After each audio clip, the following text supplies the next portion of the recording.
Within 15 minutes, 2 officers arrived. They knocked. No answer. They knocked again, louder. Nothing. A maintenance worker came up with a spare key, but the inside latch was still locked. No sounds. No movement. But the smell was unbearable now. Thick. Pungent. Rotten. They broke down the door. At first, it was just darkness. Heavy curtains blocked the sunlight. The living room was eerily clean, undisturbed. The bedroom door was half closed. And inside, they found him. Elliot Garner, lying on the bed, curled under a thin blue blanket, wearing a white t-shirt and sweatpants. His face pale, eyes half open, gazing at something beside him. He looked calm, undisturbed. Next to him, under the same blanket, was the body of a woman, or what was left of her. The stench hit the officers like a wall. One of them vomited into his sleeve. But Elliot didn't flinch, didn't move. He just turned his head slightly and said softly, "She's just sleeping." Marcy Lynn had been dead for weeks, maybe longer. But Elliot had been sleeping beside her every night. And somehow, he never realized when first responders entered. But neighbors did. And on a warm June morning, one of them finally picked up the phone and set in motion a discovery no one would ever forget. But if you want to understand how it all unraveled, how neighbors went from polite nods to dialing 911, how police went from routine welfare check to staring down the face of something almost inhuman, then you need to go back to June 17th, just after 11 a.m. It began with a smell. When a story broke, it didn't just make local news. Within 24 hours, national outlets picked it up. Man found sleeping beside decomposing girlfriend for weeks. Claimed she was just sleeping, ran the headline on NBC. Social media exploded. The Reddit thread under r/truecrime hit 30,000 upvotes overnight. The case had everything: mystery, horror, love, and a twist that made even hardened crime junkies pause. But the biggest question was this: did Elliot Garner know she was dead? Inside the psychiatric unit of Sacramento General, Elliot sat in a paper gown, staring at a wall. He wasn't violent. He wasn't screaming. He wasn't uncooperative. He was just gone, like someone had unplugged the person he used to be and left a blank screen behind. Doctors tried to engage him. "Do you know where you are?" He nodded. "The hospital. Do you know why?" A pause. Then, "Because she got sick." "You mean Marcy? She's sleeping too much. I tried to wake her, but I didn't want to bother her." Meanwhile, Marcy Lynn's body was undergoing autopsy at the county coroner's office. But her condition made things nearly impossible. Decomposition had reached an advanced stage, tissue sloughing, organs liquefied, bone exposure on several limbs. Insects had compromised much of the evidence. Still, there were no obvious signs of trauma. No gunshot wounds. No blunt force injuries. No defensive marks. Toxicology would take weeks, but early tests showed traces of amitriptyline, an antidepressant, in her hair and remaining fluids. That wasn't unusual.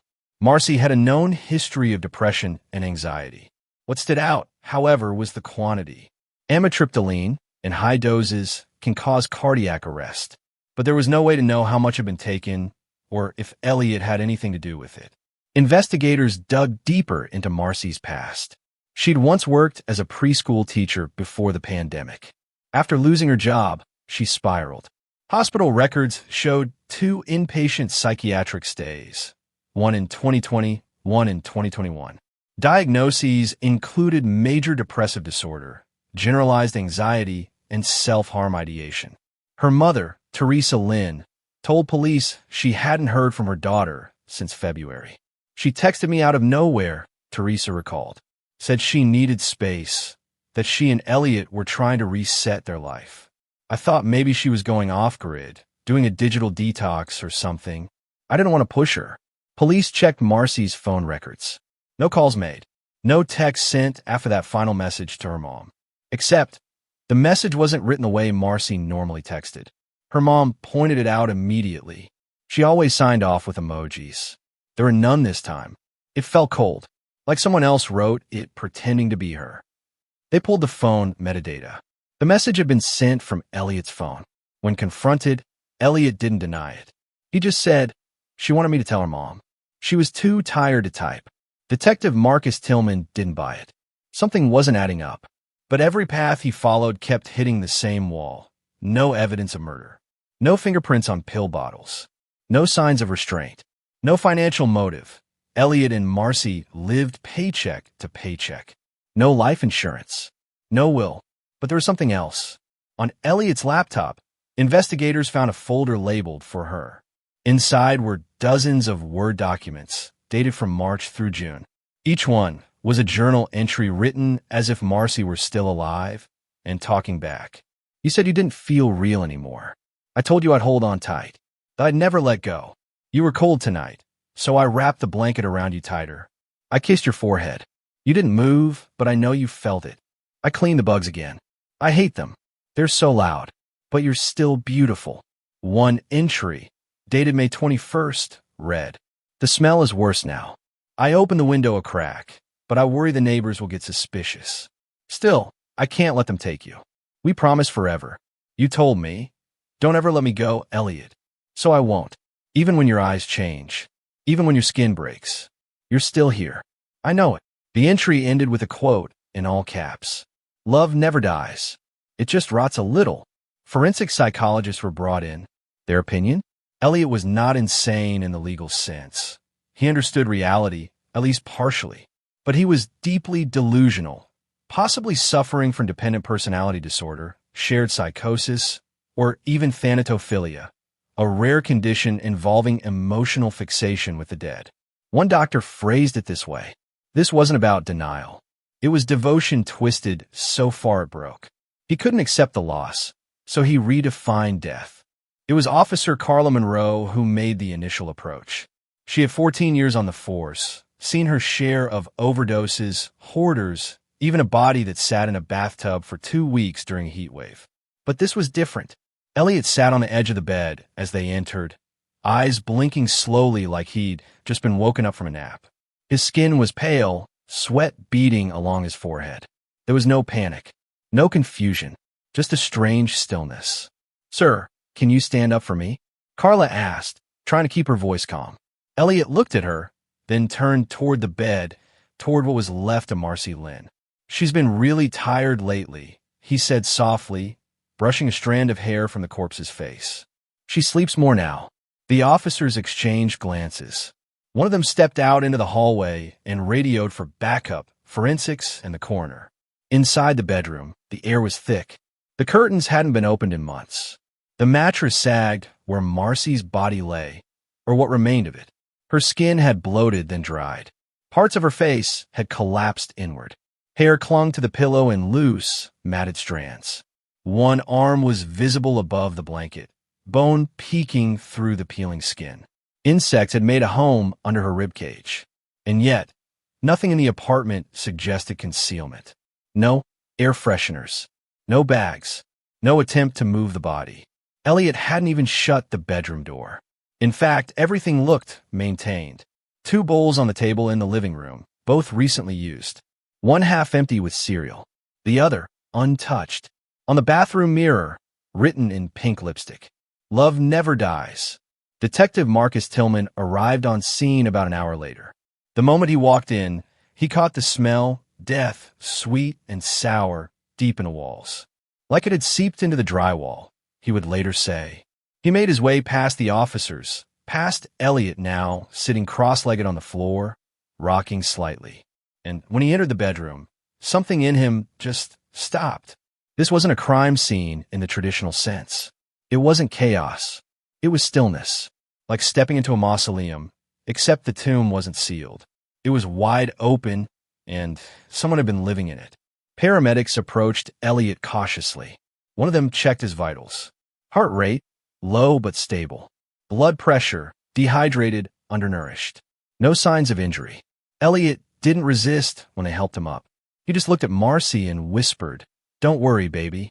I'll be back soon." He was taken to Sacramento General Hospital for evaluation under a 5,150 hold psychiatric observation. Meanwhile, Marcy's body was carefully removed from the bed. Her remains were fragile, sticking to the sheets in places. One technician gagged behind his mask. The smell of rot had mixed with fabric softener and stale perfume. It was like she had once been loved here, deeply, and then left to decay while no one noticed. Downstairs, neighbors gathered in the parking lot, trying to catch a glimpse of what was going on. Someone was filming on their phone.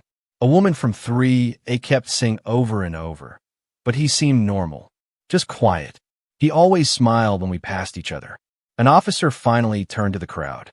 "Did anyone hear anything unusual?" he asked. Silence. Then an older man, Mr. Eugene Tran from 3C, spoke up. "I thought they broke up. Haven't seen her in months. I figured she moved out." "When was the last time you saw Marcy?" the officer asked. Mr. Tran paused. "February, maybe? She was at the mailbox. Looked tired. Thin. It was June now." Inside the apartment, the coroner found a wall calendar. It was still turned to April. Days were marked with red hearts, check marks, and occasional smiley faces. On May 3rd, someone had drawn a tiny wedding ring and the word forever. No official wedding had taken place. The refrigerator held old takeout containers, spoiled milk, and a single slice of birthday cake, green frosting, untouched. The date on the box, March 14th. Marcy's birthday. There were no signs of forced entry. No trauma on the body, at least none visible. The full autopsy would take weeks. The condition of the corpse made it difficult. But early indications suggested one thing clearly. Marcy Lynn had been dead for at least 7 to 8 weeks. And during all that time, Elliot Garner continued to live with her body. He talked to her, dressed her, slept beside her, as if nothing had changed. Or maybe, for him, nothing had. But outside apartment 3B, everything was about to change. When the news broke, the world stopped whispering and started shouting. Apartment 3B was the kind of place no one really noticed. No loud music, no shouting matches, no sounds of TV shows blaring through the walls like the other units in that aging South Sacramento complex. If you lived on the 3rd floor, you probably passed that faded brown door 100 times without giving a second thought. It was always shut, always silent. Sometimes you'd catch a glimpse of the man who lived there, a lanky guy in his late 30s, messy hair, distant eyes. He'd open the door just wide enough to grab a pizza delivery or sign for a package. That was Elliot Garner, and for several months, that was all anyone really knew about him. People remembered he had a girlfriend, a quiet woman, soft features, long brown hair. She usually wore pajamas, even in the daytime. Her name was Marcy. They'd been living together for a while, maybe 3 years. Always together, but never really with anyone else.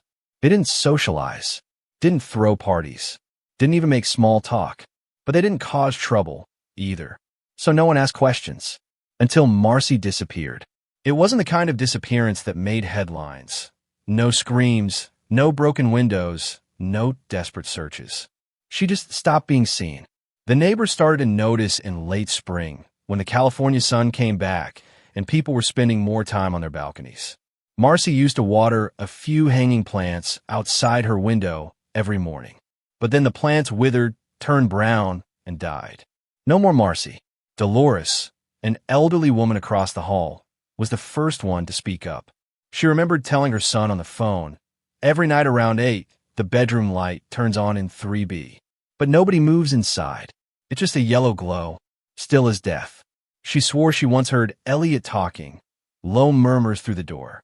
At first, she thought they were arguing.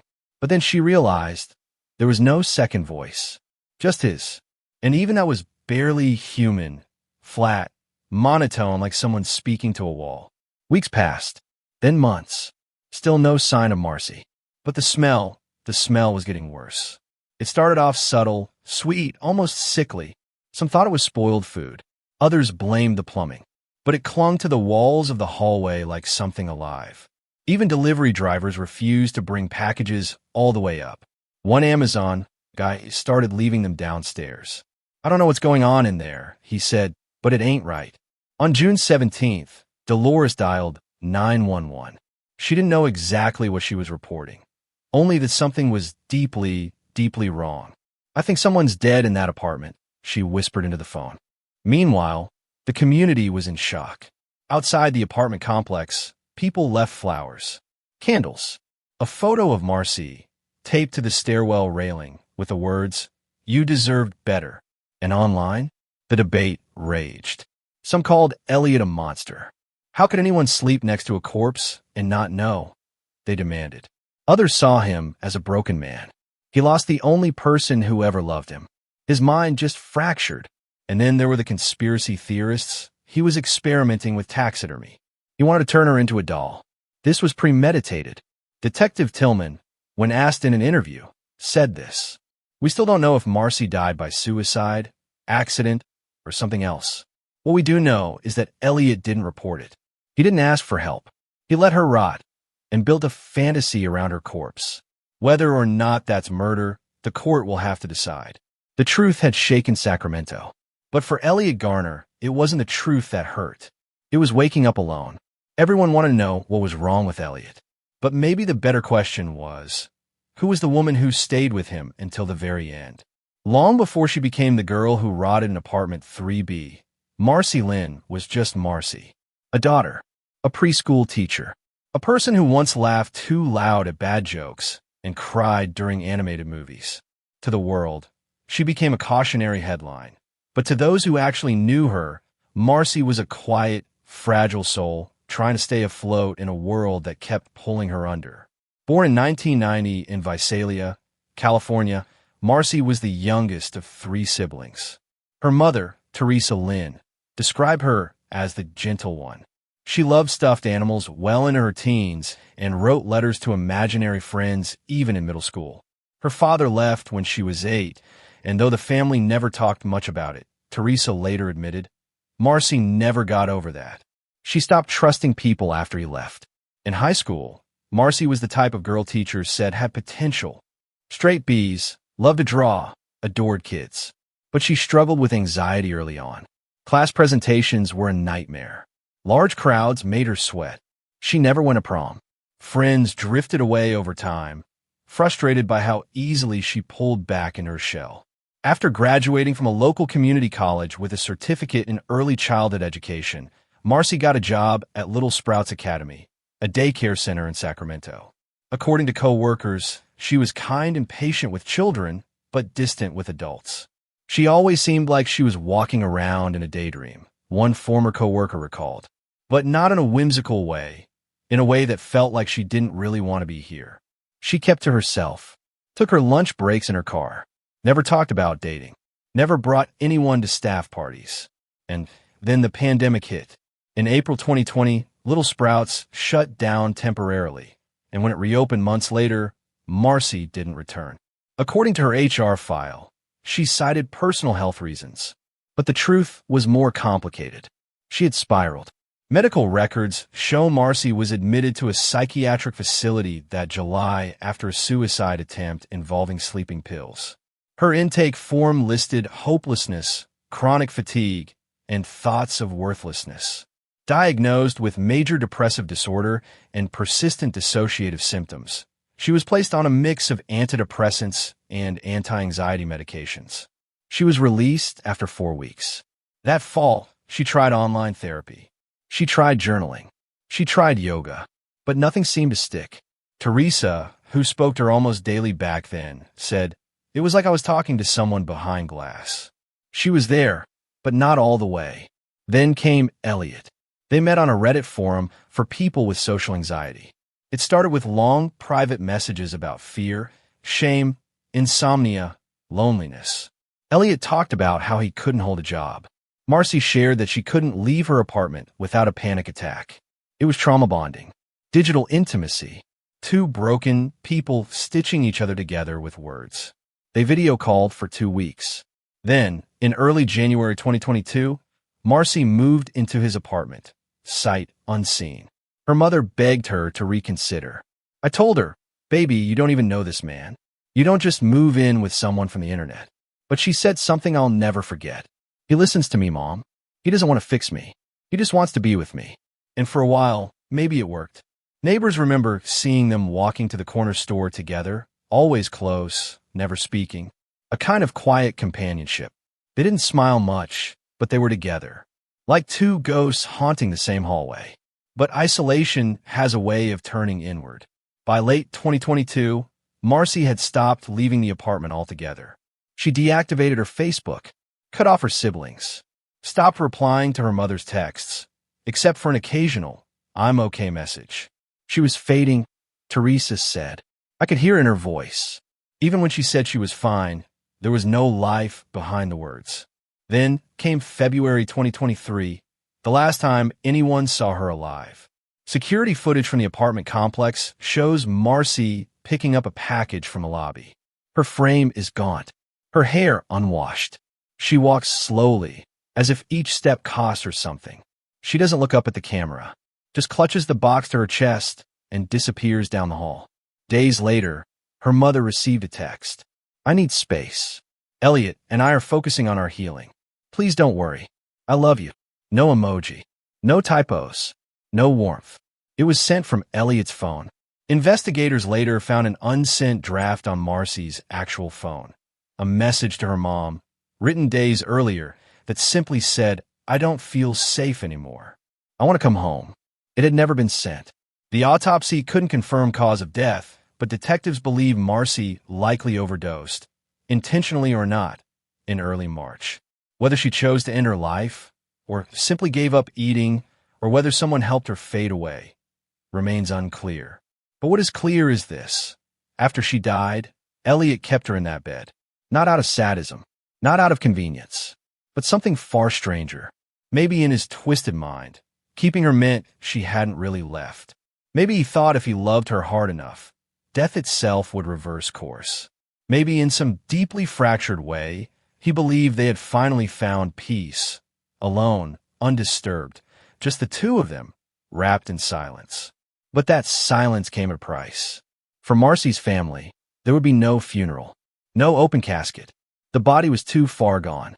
Her mother received a sealed urn and a photo of Marcy from 3 years prior, before the darkness took root. And all the world would remember was this. She died quietly, and he never noticed. But while the world mourned or sensationalized Marcy's death, police were digging through something even more disturbing. The apartment she died in, and the twisted shrine it had become. Apartment 3B was sealed off the morning after Marcy's body was removed. Yellow tape stretched across the door like a wound the building didn't want to reopen. But for investigators, it had become a time capsule, not just of death, but of something deeper, something unnameable. Inside, nothing had been disturbed. The air was heavy, still soaked in a sweetness that wasn't sweet at all, a decaying perfume of rot, dust, and something almost floral that lingered beneath it. Officers wore double masks and Vicks under their noses, but it didn't help much. The scent wasn't just in the air. It had become part of the walls. Detective Marcus Tillman stepped inside first. He didn't say a word. He just stood there in the small living room, taking it in. There were 2 coffee cups on the side table, one freshly stained with lipstick, the other rimmed with mold. On the couch, a folded blanket, shaped like it had once covered someone's legs. The weirdest part? The place wasn't messy. In fact, it looked almost lovingly arranged. In the bedroom, the bed had been stripped after the body was removed, but the walls told a different story. Hundreds of Polaroid photos were taped across the plaster, snapshots of Elliot and Marcy. Some are mundane, the two of them sitting on the floor, eating ramen, or lying in bed with messy hair and sleep in their eyes. Others were eerie. In several photos, Marcy looked barely awake, eyes drooping, mouth slack. In the most recent ones, her face was visibly pale, lifeless. In one, she appears to be sleeping. In another, her skin has begun to mottle. And in one photo, Elliot is kissing her cheek, while flies buzz visibly around them. The date written in Sharpie underneath the photo? April 22nd, over a month after the coroner estimated her death. Detectives found a camera tripod still set up by the bed. The last image in the camera's memory card showed Elliot lying on his back, eyes closed, hand resting gently on Marcy's shoulder, now fully skeletal. Forensics found more. Sticky notes, dozens of them, left around the apartment. Messages scribbled in Elliot's handwriting, stuck to walls, mirrors, cabinets. She likes her eggs soft. Don't let her get cold. We don't talk about the smell. She's still here. She's just tired. On the bathroom mirror, someone, likely Elliot, had written in red lipstick, "Forever is forever, even if it stinks." In the closet, detectives found something even more disturbing. A small trunk filled with women's clothing. Not just Marcy's. These were clothes several sizes too small. Skirts, stockings, schoolgirl blouses.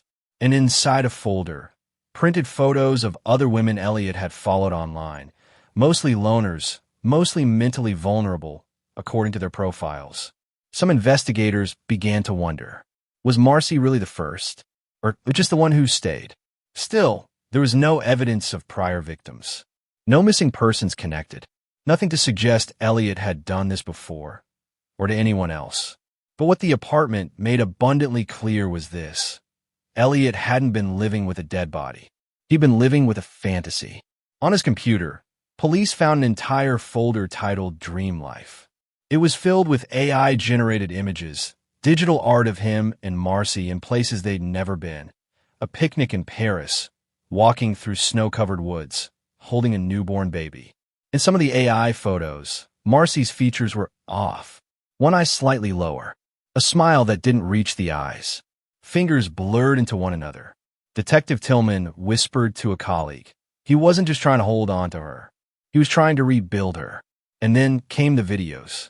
Security footage from the camera he had hidden behind a bookshelf showed weeks of footage inside the apartment. No sound, just movement. Elliot making tea. Elliot folding Marcy's clothes. Elliot brushing her hair. Even as tufts of it came off in his hand. In one particularly disturbing clip, dated April 7th, he dances slowly with her body in the living room. He holds her upright, limp in his arms, feet dragging, and sways side to side to music only he could hear.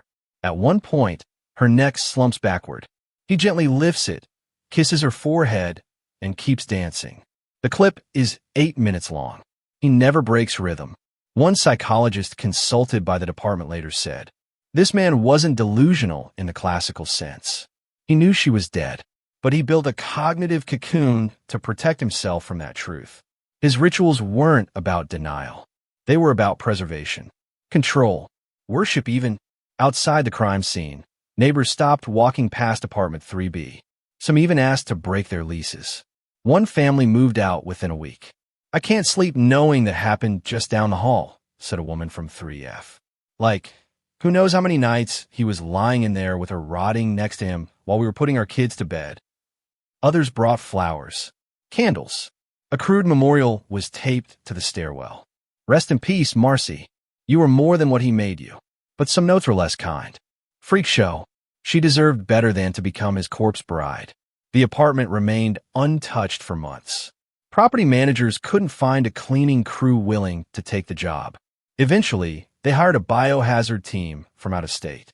It took 12 hours for industrial fans and 7 gallons of disinfectant just to make the air breathable again. Even then, the unit wouldn't rent. Not because of the smell, because of what people said they saw.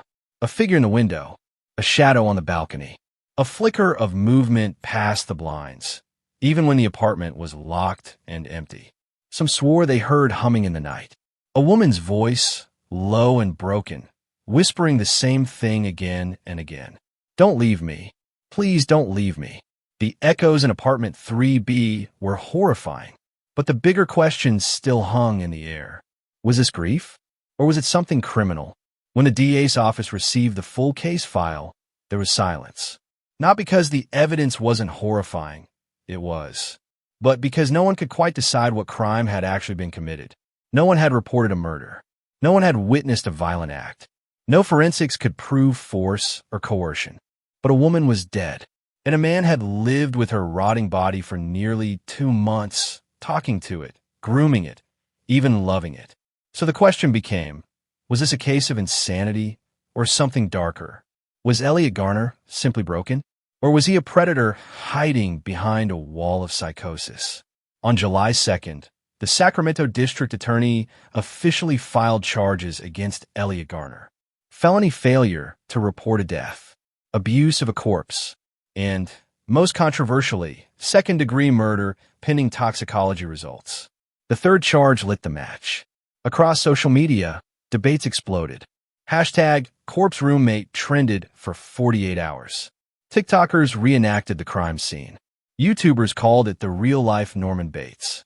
But inside the courtroom, everything was cold, clinical, quiet. At his arraignment, Elliot walked in wearing a yellow prison jumpsuit, wrists cuffed, eyes low. He looked thinner than in the videos, paler, like he was disappearing from the inside out. When the judge asked if he understood the charges, he nodded. Yes, Your Honor. When asked for a plea, his public defender answered for him. Not guilty by reason of insanity. That's when the courtroom truly split in two. To the prosecution, this wasn't insanity. It was intentional neglect at best, calculated manipulation at worst. They played excerpts from Elliot's own journal on the courtroom projector. If I tell anyone, they'll take her from me. She's better this way. No anxiety, no panic. Just peace. They'll say she's dead, but they don't know her like I do. To them, these weren't the words of a man in psychosis. They were the words of a man in control. Prosecutor Marlene Crane, sharp as glass and twice as cold, made the jury lean in with a single line. Elliot Garner didn't just let Marcy Lynn die. He turned her death into a performance of love for himself.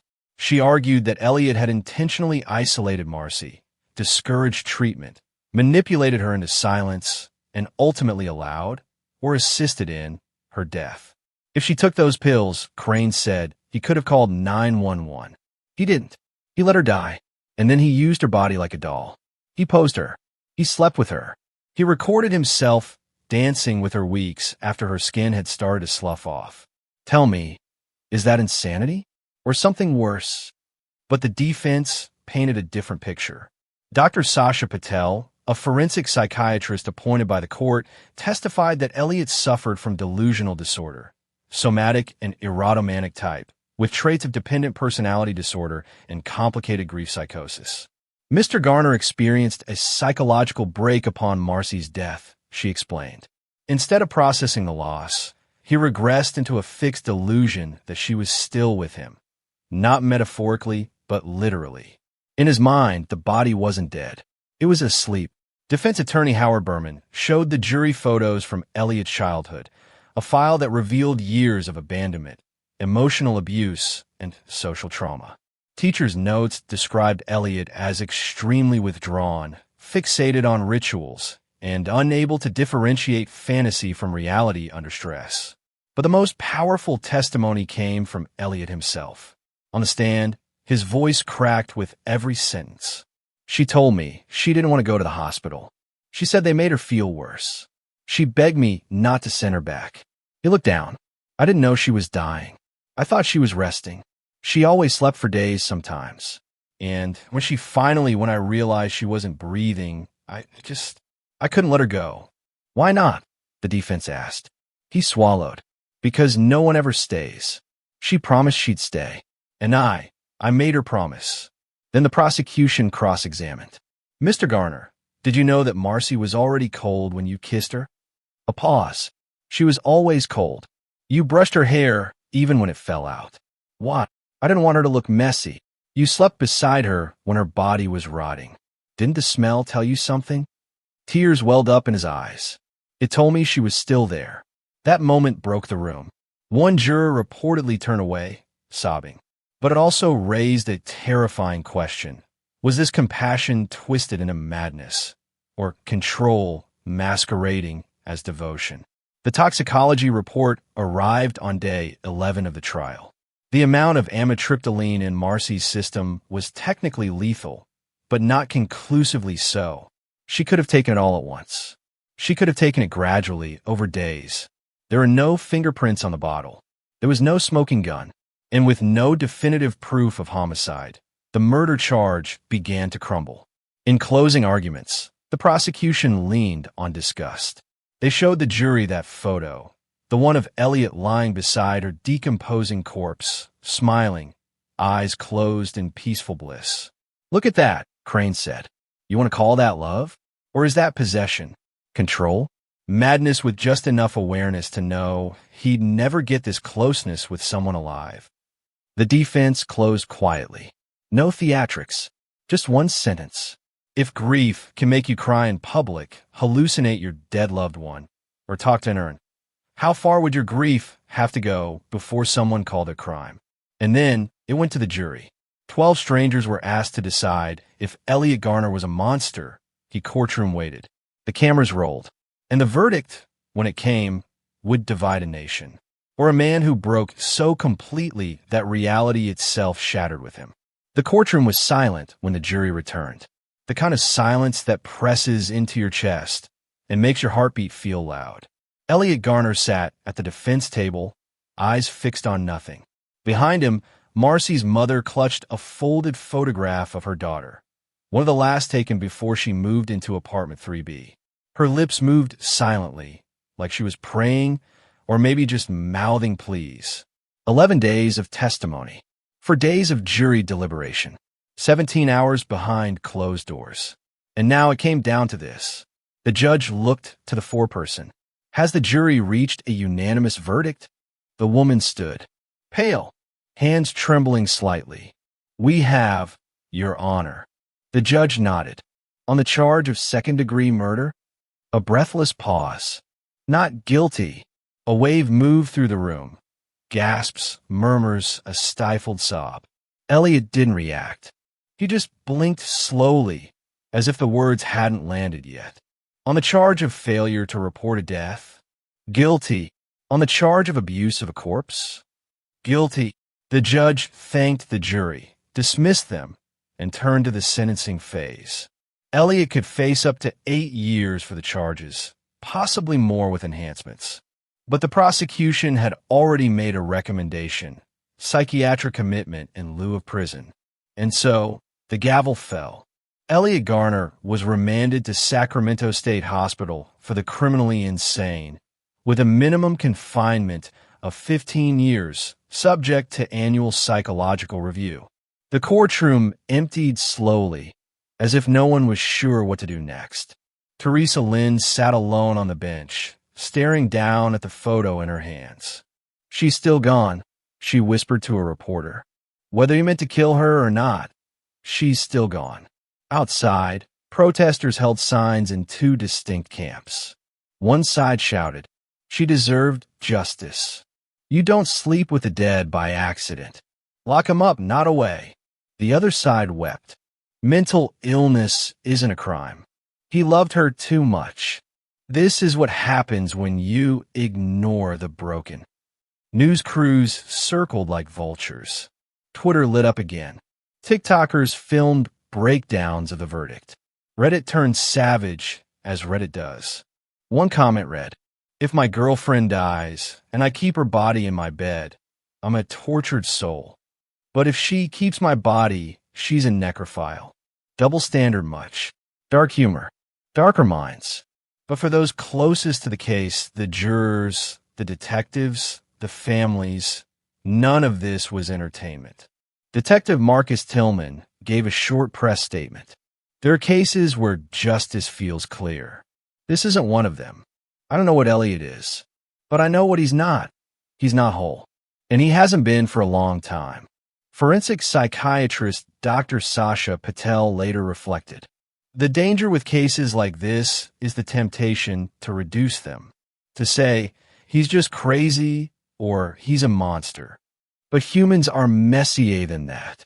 Elliot Garner was both traumatized and terrifying. He was broken, and in that brokenness, he made choices. And those choices destroyed another life. In the months after the trial, Marcy Lynn's story took on a second life, this time as metaphor, as symbol, as internet legend. A podcast called Dead But Still Here dedicated an entire series to her case. A horror author published a novella loosely based on the couple, titled Lover, Decayed.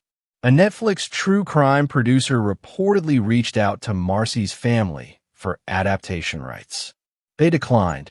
Teresa Lynn has never spoken to Elliot again. You gotta hold her. I got an urn. Apartment 3B was finally renovated and relisted under a different number, but tenants still avoided it. One refused to move in after learning the history.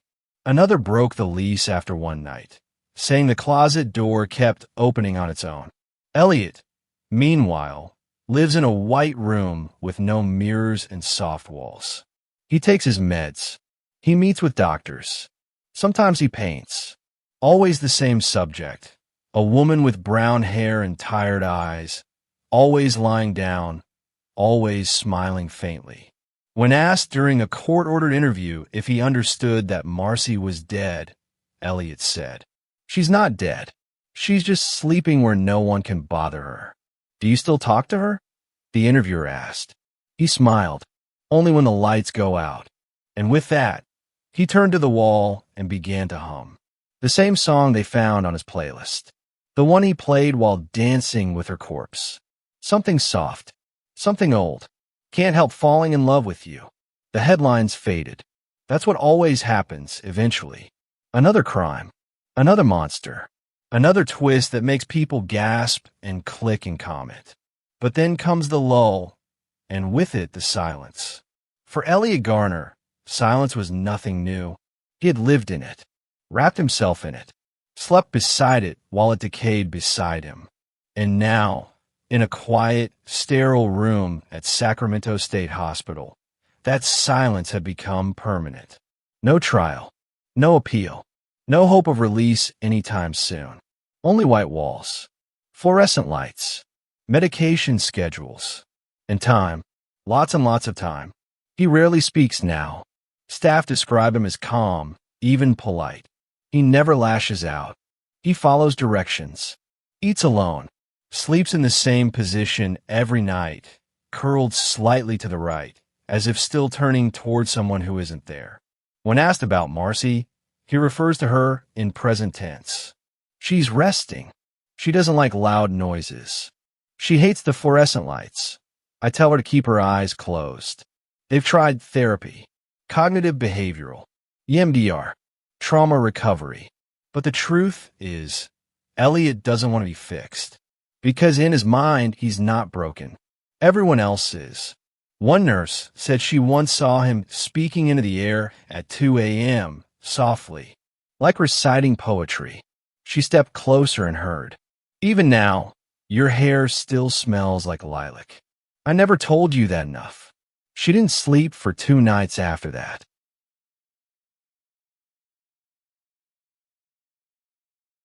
Back in Sacramento, Marcy's ashes remain on her mother's mantle, inside a ceramic urn painted with flowers. Teresa doesn't talk about her daughter publicly anymore. She stopped giving interviews, declined the documentary deals, refused every podcast. "Let them forget," she told a friend. They already turned her into something she wasn't. Because in the end, that was the cruelest part. Marcy Lynn didn't die in a car crash. She didn't overdose at a party. She wasn't murdered in a jealous rage.